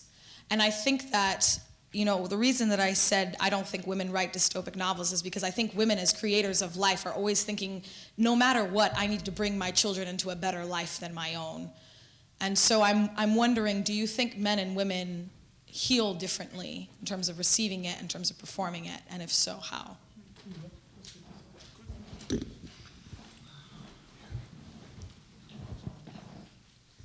Well, that's interesting, your observation, to me, very. I hadn't thought about it quite that way. The inclination of female artists or slash writers certainly is true with me. I was thinking when you were talking, because I think I have a reference to it in this quote, speech, unquote, that I'm giving tonight. I mean, it's a beginning, so anyway. The difference between to heal a mockingbird, what is it? Oh, yeah, To Kill a Mockingbird. To Kill a Mockingbird, da-da-da-da-da-da, and Flannery O'Connor, who will axe every good thing. In that story, a good man is hard to find, as so wicked. And Wise Blood, Jesus is a trick on niggers. That's the sermon that this young man gives. So there are dystopian impulses, if not complete. But I certainly agree with you that you have to search sort of for them among women. You know, they don't just come naturally to mind, and I think that's part of the reason Flannery O'Connor is so different. You're probably right that the preponderance of books and literature by women are certainly not, you know, Armageddon and the end of the world and so on. Even in the sci-fi stuff that Octavia Butler used to do, it was never that, you know, we all die, and there's nothing left. So it was interesting. Okay, yes, let's see who's got their hand up. Yes, Lily.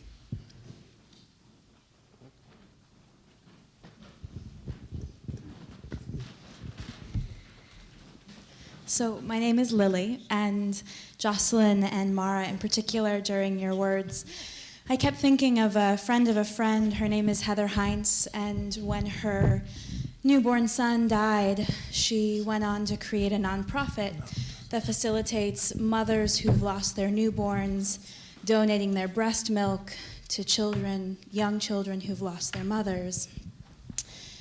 And she actually wrote at one point, when someone says to you that you have capitalized on the death of your child, give that person a hug, because they need it. And so, Josslyn, as you were speaking today especially, and kind of asking about what these sermons are asking us to do, I just kept thinking of Heather Heinz's words, and I kept thinking the phrase, touch it.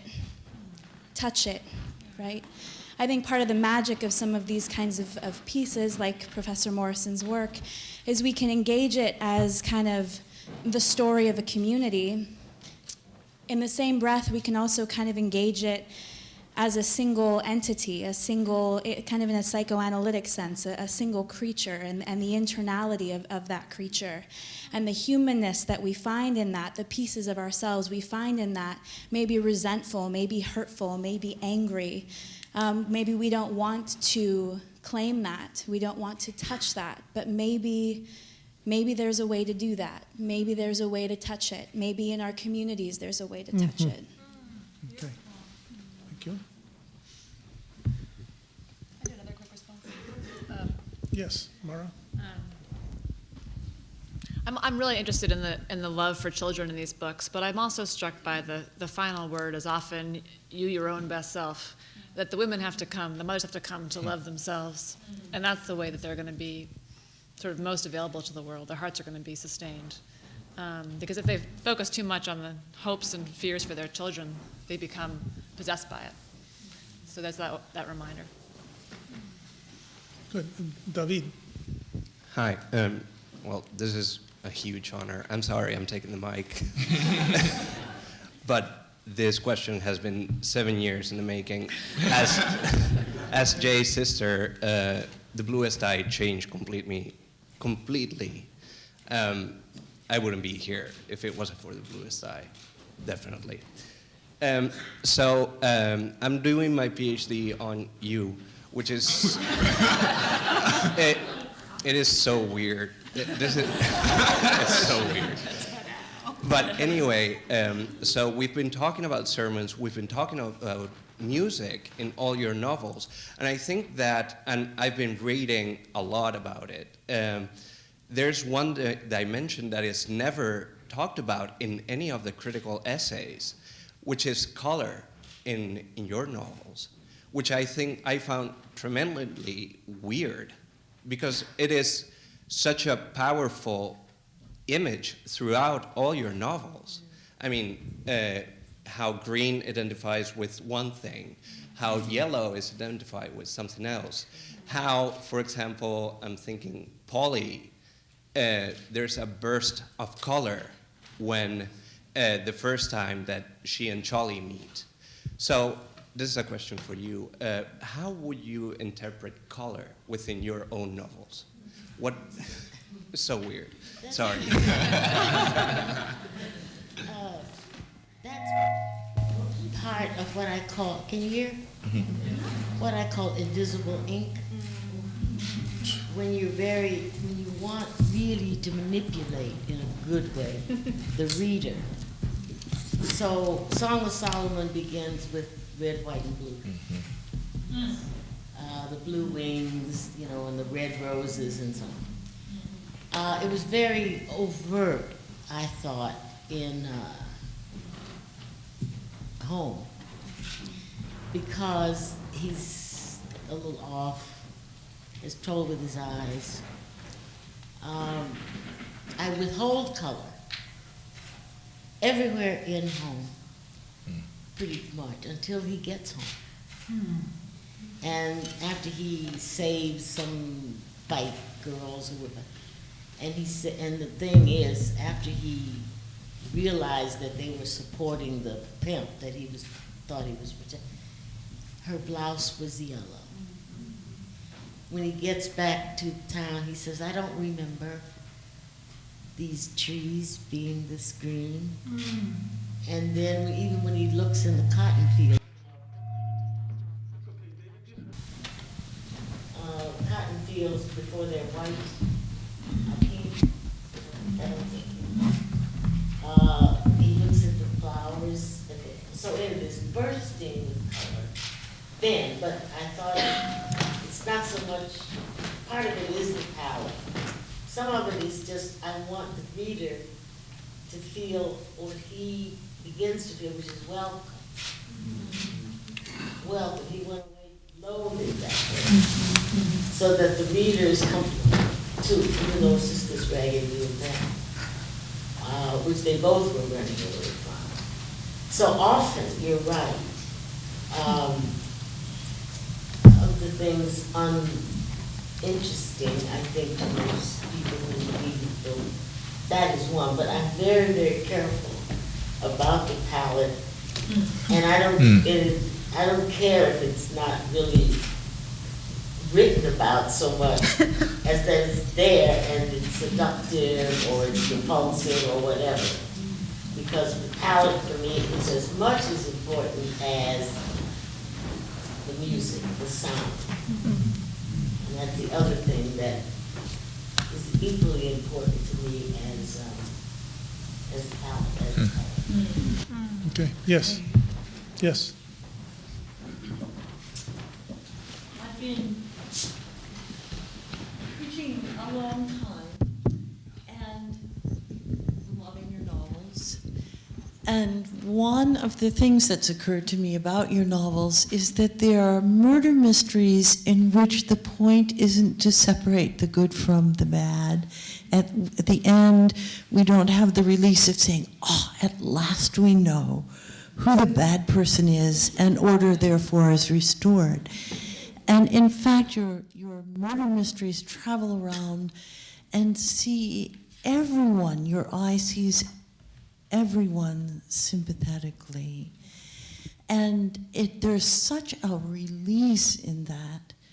As a preacher, I live in a world where most of the preaching that is done is like this art form, which I think is particularly American, the murder mystery. It's always pointing at someone and saying this person is the victim or this person is the villain, and also saying, sometimes overtly and sometimes not so overtly, we here in this little group can be the precious beloved if we all agree on who the victim is or who the villain is, okay?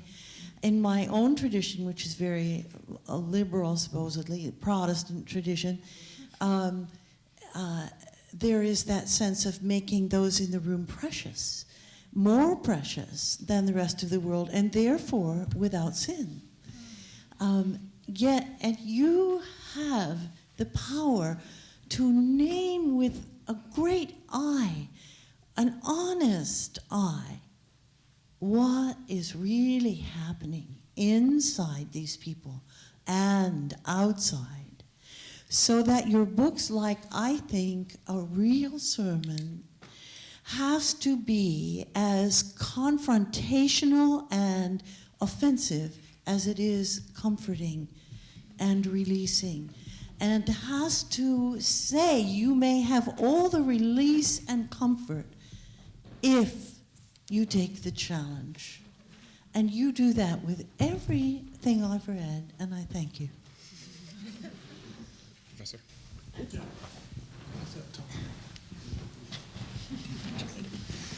I wanted to say to you, there's a pietà at the end of Paradise. The sort of women who get shot are not really or whatever. And there is, I'm confused. Are they dead? Maybe not. Anyway, Connie Consuelo, at the end, is being held in the arms of the mother, who was a beggar. And they're sitting on a shore. And you can see this woman whose skin is very black, holding this sort of mixed race person that we've been with, Condi. But the important thing was two things. One, the shore is full of junk, you know, radios and paper cups. And I insisted, although they didn't pay me any attention for a while, is that the word be lowercase p. Paradise, at the end of the book, is not with a capital P. It's a lowercase p, meaning maybe this is it. Wow. This is paradise. Like, if you mess this up, then what? But what you're saying was, I was talking to him earlier about sort of invisible stuff, but at the same time reinforcing that feeling as well as that thought that you expressed about what was going on in the, quote, sermonizing mode in the text, which is very deliberate, but not, I don't want to instruct, and I withhold judgment.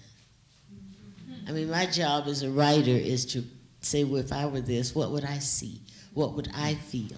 If I was the killer or the murderer or the whatever, what is it like for me? It's like an actor or an actress who takes a role and says, how does this feel?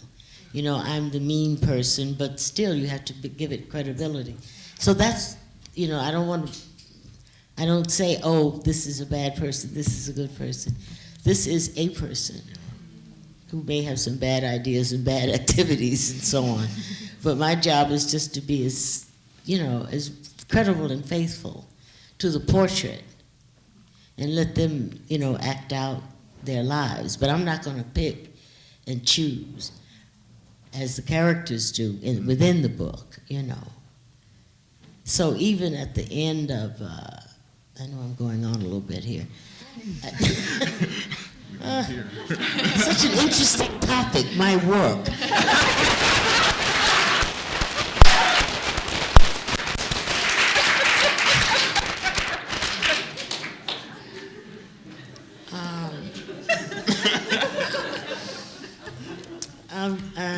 At the end of Sula, for example, and she's looking at this girl, they used to be friends, but now they're not, and the girl's dead, whatever. And she says, girl, girl, girl, girl, girl. And there's sorrow there. She misses her.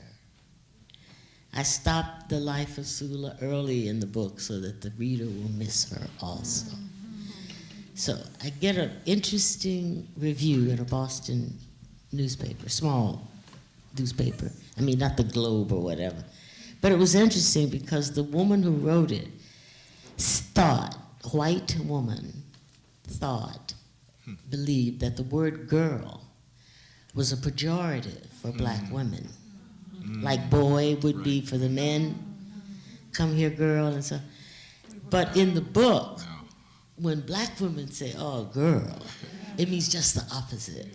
It's friendship, it's sharing, it's identification. So I thought that when she mentioned it, I didn't think about it when I wrote the words, girl, girl, girl, girl. It just say, oh yeah, that's that sorrow when you miss a friend and she's standing at the grave. But if I forgot or didn't occur to me that that could be a form of condemnation depending upon, you know, racial differences. You know, fascinating, isn't it? Yeah. Okay. Yeah. Jay, and then we'll have one or two more questions. Yeah.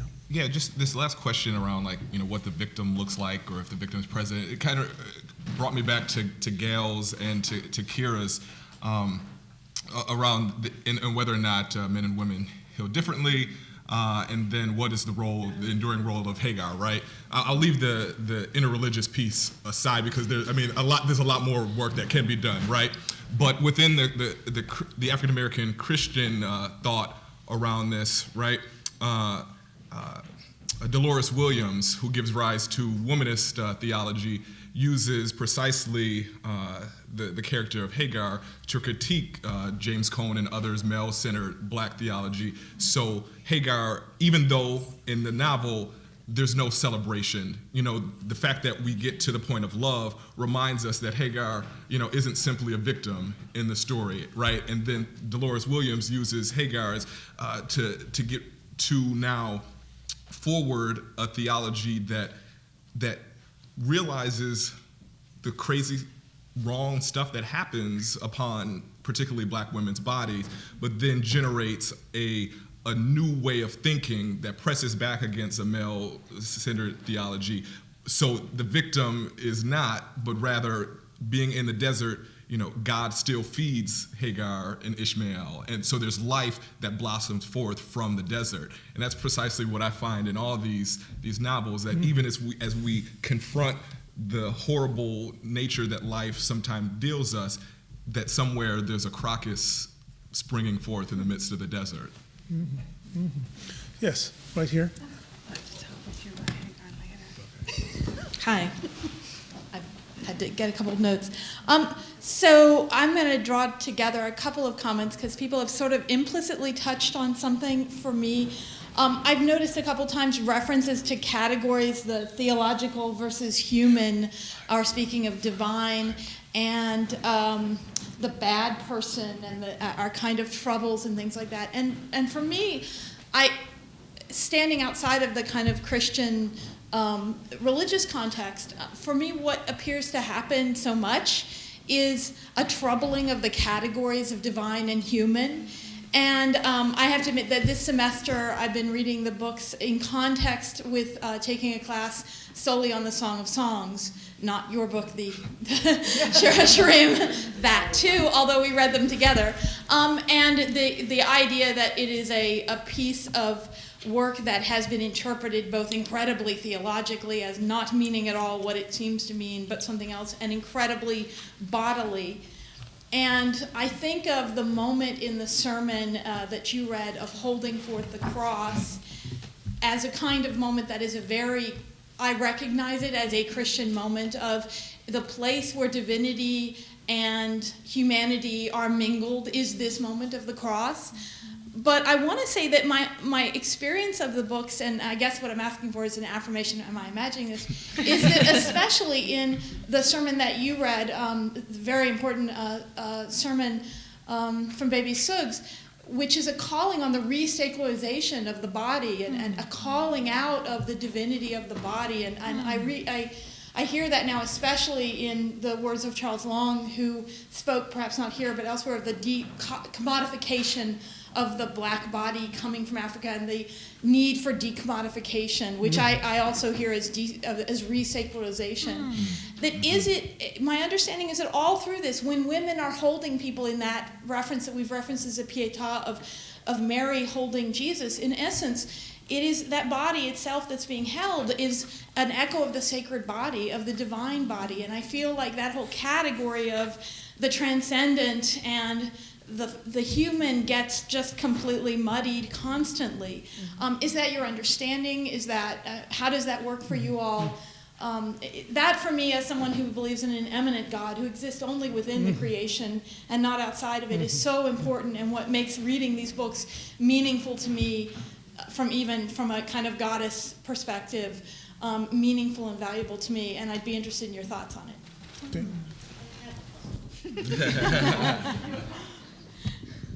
Well, while you were talking, I was thinking of the ceremony in Paradise among the women in the convent, which she takes them downstairs, and they begin to draw the outlines of their bodies. And they lie down in whatever position. They chalk their bodies, and they write on them or draw on them whatever is bothering them, all their little stuff. So when you were speaking earlier and asking these questions about the combination, or at least the touching of the divine and the human, this is really what art is for. That's what it's for. And when it does that, I mean, whether it's music or writing or dance or whatever, that's what it does in the best of times. I have to tell you this little story, anecdote. Anyway, after a certain election, some time ago, and I was quite surprised at the consequences and depressed. And I was so deeply depressed that I stopped working. I mean, I didn't know I was stopping, but it was, I don't know what I was doing, but I wasn't doing my work. So a friend of mine called me Christmas Day, and I reported to him what I was feeling. And he said, oh, no, Toni. This is exactly the time when artists go to work. Wow. Not when, it was okay. this is the time. And I thought, you know, about all those French writers during the occupation and people, Primo Levi, people writing in prisons and with guns to their heads. And I'm sitting here mad because Bush won the second time. You know, to sort of put things in perspective, not just about the power of it. I've always recognized that, you know, who do they go after first in any, you know, sort of horrible, you know, oppressive government? Always the writers and so on.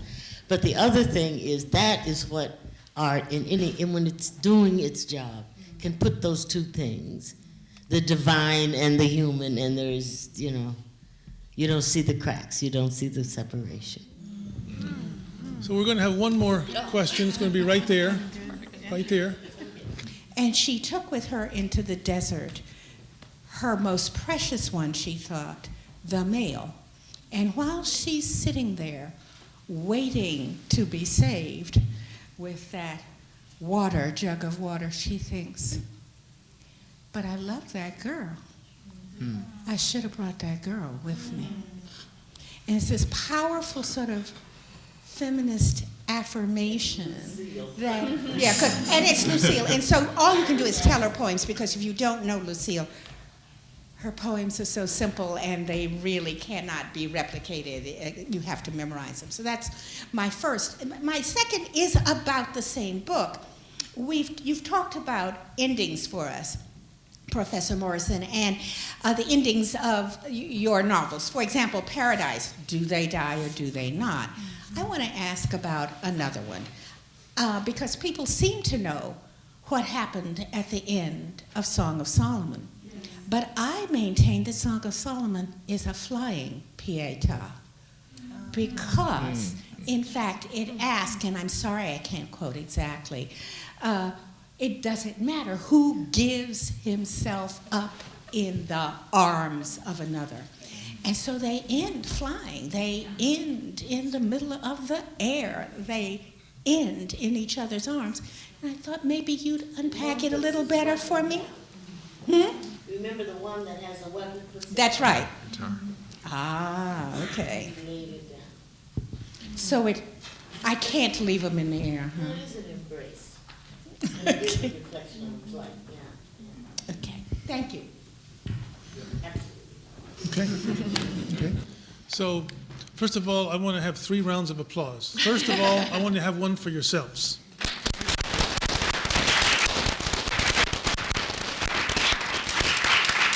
Then I want to hear a round of applause for the panel.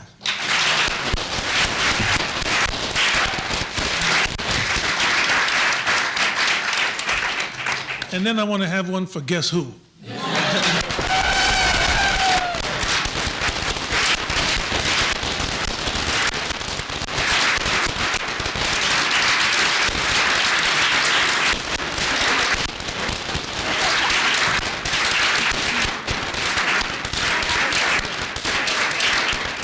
I just want to say, I think is as good as it gets.